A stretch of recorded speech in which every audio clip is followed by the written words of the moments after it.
this unsolicited testimonial. And now, by special permission of the Commander-in-Chief, me, here is Mars' first space explorer, Colonel Cosmic.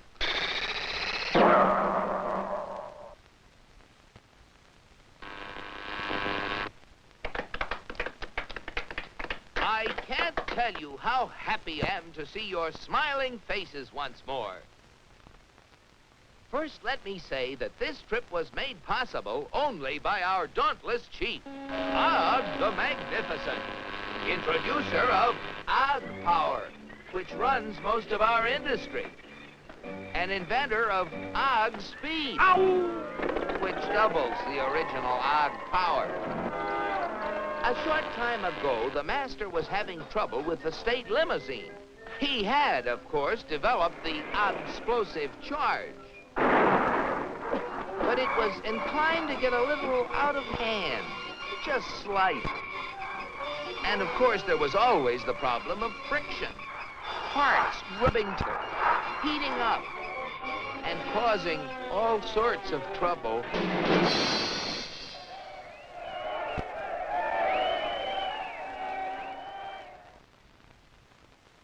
But our leader was undaunted. He immediately ordered our first expedition into space to bring back the secret of how other planets got their state limousines to run smoothly. The target was picked with painstaking scientific accuracy. Destination, Earth. You all know with what eagerness I volunteered for the mission, and with what confidence I took off.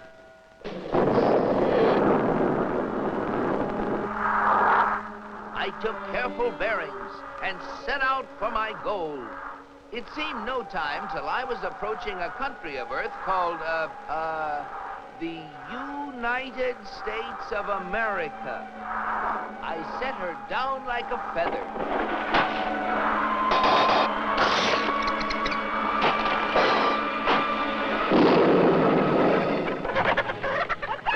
What's all the racket? Naturally, I protected government property by making the saucer invisible. They're after the chickens, Ma. Though the natives showed great interest in me, I decided to make myself invisible, too. Seeing moving lights in the distance, I headed for them. What phenomenal luck! I had landed close to what seemed to be an endless procession of state limousines. They moved quickly, and yet with fantastic smoothness. I just had to get a closer look at one of those Earthmobiles.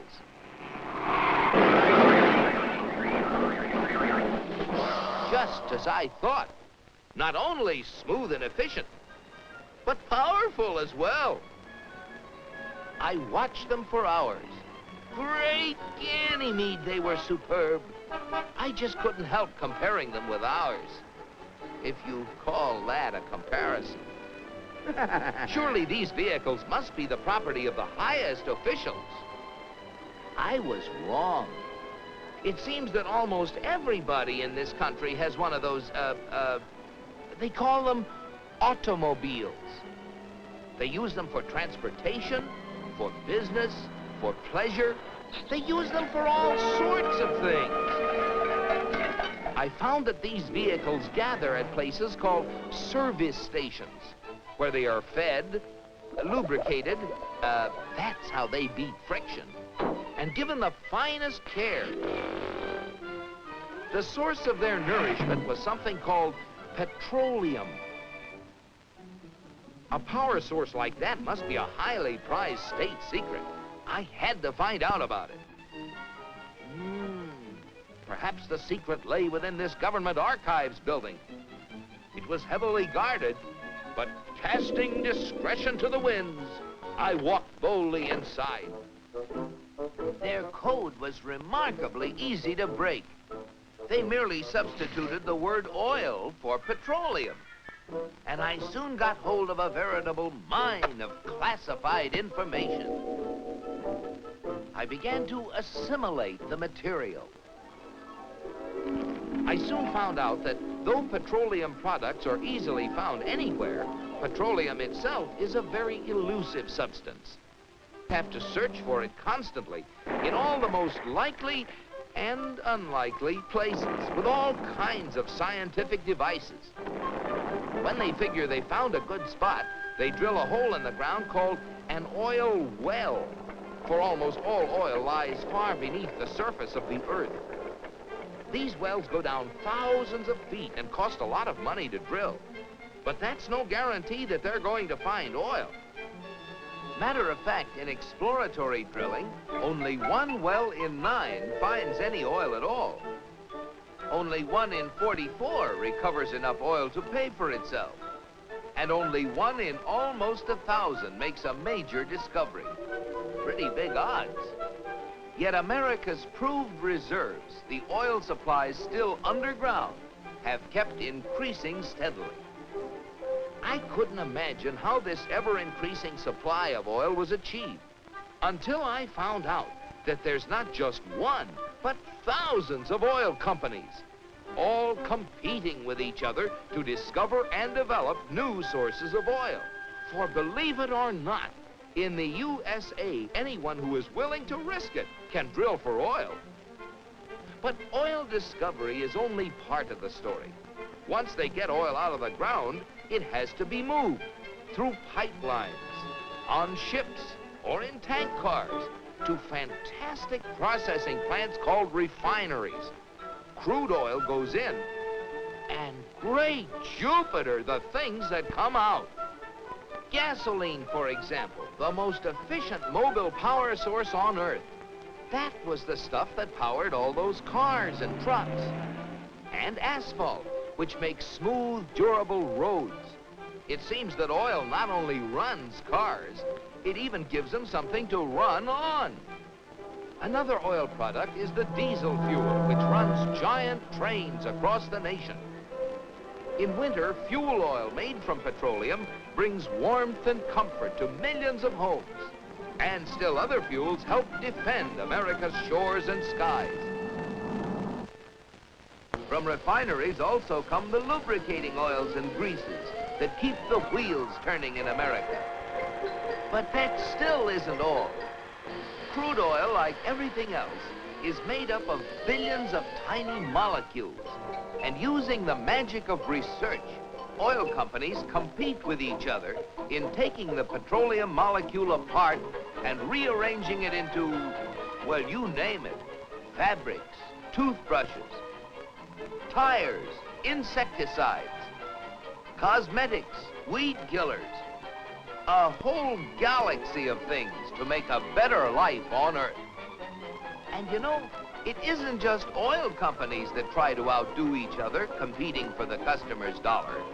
The same story is true of almost every successful business enterprise in America. The result?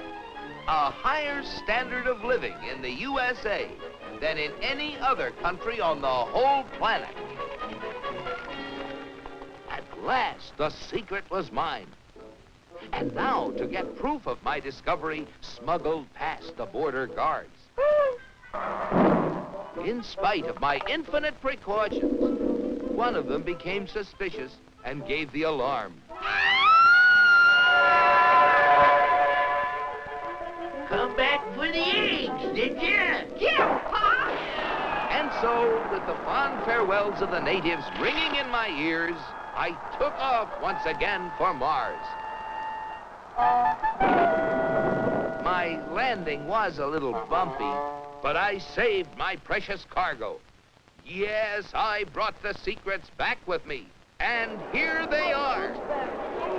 The big secret is, of course, oil, which has brought a better life to all the people in the USA. But the key to making oil work for everybody is competition. Fellow Martians, I thank you. Very interesting, Colonel. Oil, huh? Sounds splendid. But that, what was it? Competition. Not our kind of thing at all. Why, competition is downright unmartial. Oil? You'll have oil for everybody. That's Oh, boy, oil!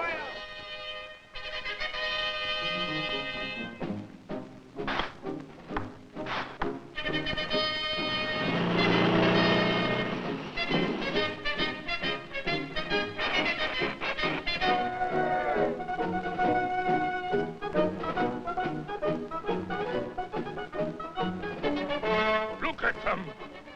You know what this means, Cosmic?